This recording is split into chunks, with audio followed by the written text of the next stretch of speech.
morning mga kamemen ko dyan. Ayan, magandang umaga po sa inyong lahat. Ayan, andito kami ngayon sa beach. Ayan, sa dagat guys. Kasama ko mga batuta ko. Ayan, siyempre si Bigasti. Ayan, kasama kami ngayon. Maliligo kami. Maliligo pala sila guys. So, ayan. Kung nakikita nyo malakas yung alon sa likod. So, kaya hindi kami makakapalan. Diyan lang kami pwede sa may gilid.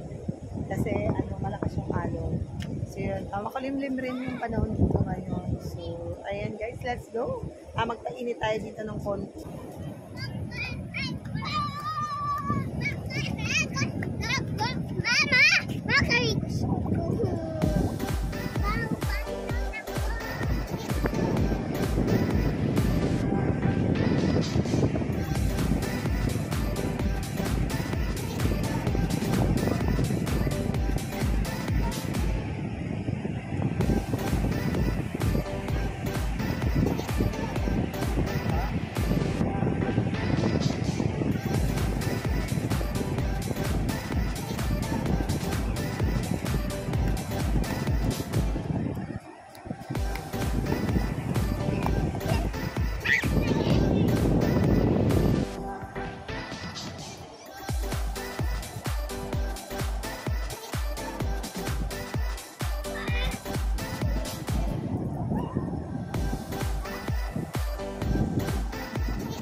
Guys, lakas ng alon. Ayan. Kaya yung mga anak ko dyan lang sa atin.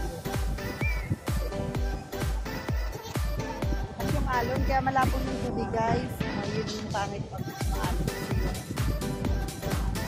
Pero kahit malabo, may mga naliligo pa rin.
Nagawa mo rin.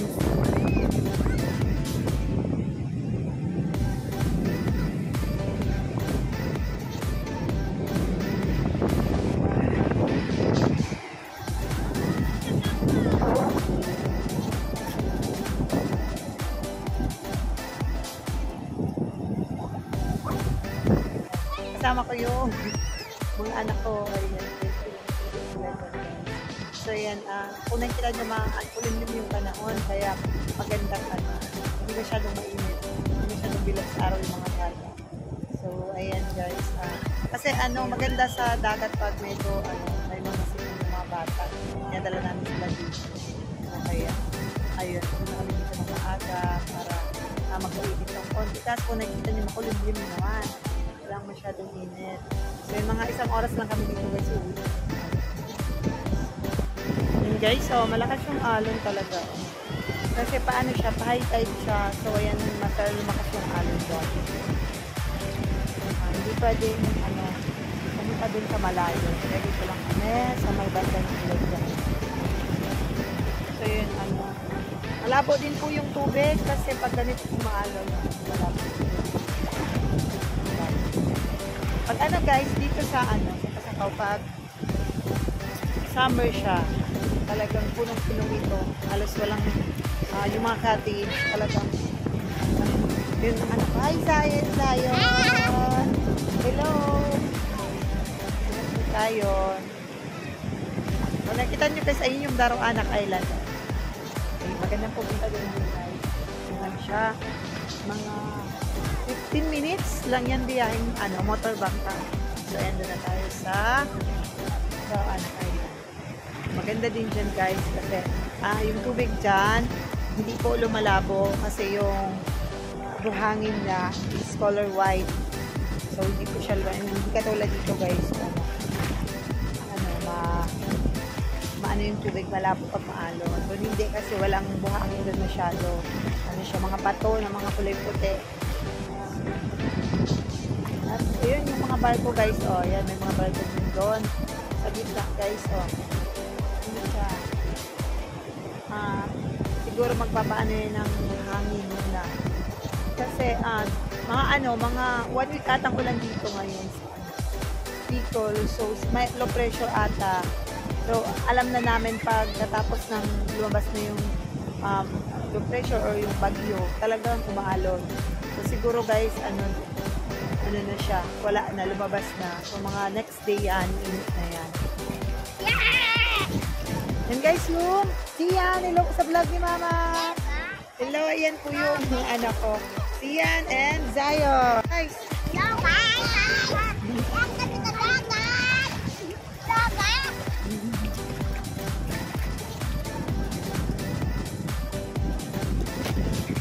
masyado makulit yan guys. Oh, yun yung bunso ko, si Sian. Ayan naman guys yung panganay ko. Usap lang po. Yun yung panganay ko guys. Malaki na siya. Kuya Renz. Kuya Renz ko. Pag dating ng mga May hanggang August yan, maalon na. Pero pag ganito talaga, wala namang sama ng panahon guys, wala naman ng hindi siya nahalo. Yan pala guys yung yung tinatawag sa amin ditong oil mill. Diyan pinaprocess yung kopra para maging mantika ba? So yan, diyan pinaprocess mga tuniladang kopra dyan. Dinadala. Kasi dito guys sa party namin talaga yung talagang kopra, parang dito yung pinagkabubuhay ng mga tao.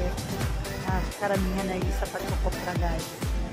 So yun, sa pagkukopra, mga mangingisda, ganito yung trabaho namin ng mga kababayan ko dito sa Sakal.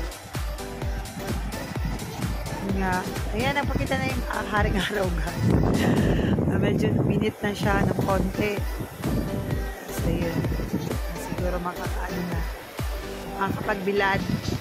Kasi maganda guys sa mga bata pag may ubo, kung malapit lang naman kayo sa dagat kasi kami, lang naman mga 15 minutes dito na kami sa dagat. Kasi mabilis lang naman kaya nakakapunta kami dito. Kailan namin gusto na yun.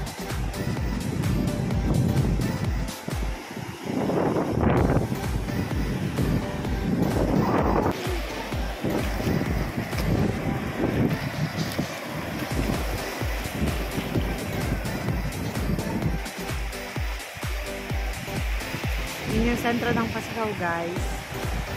Yan yung sentro na. Na para makapunta kami dun, tatawid kami dyan ng bangka. Yung tinatawag dito sa aming dawit. Kasi para makapunta kami dyan sa sentro. Kung gusto namin gawin na yan. Dyan din yung pier. Yan yung pier guys. Yan yung mga, nakikita nyo may mga barcos sila. Dumadao. Kasi ngayon wala mga maliliit na bangka siya guys na makakalabas. Usually yung malalaki lang yung mga makakalabas niyan kasi sa gitna dito guys malaki yung alon. Pag ganito dito sa gilid sa gitna masyadong malaki yung alon guys.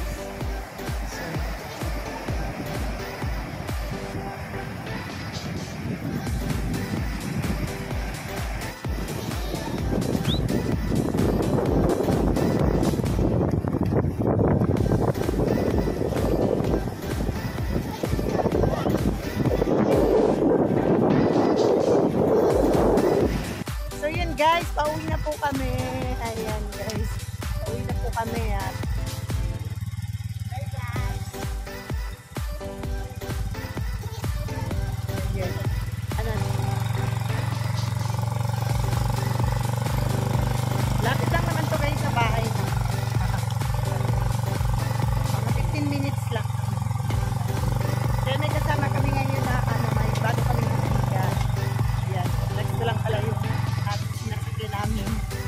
top down kasi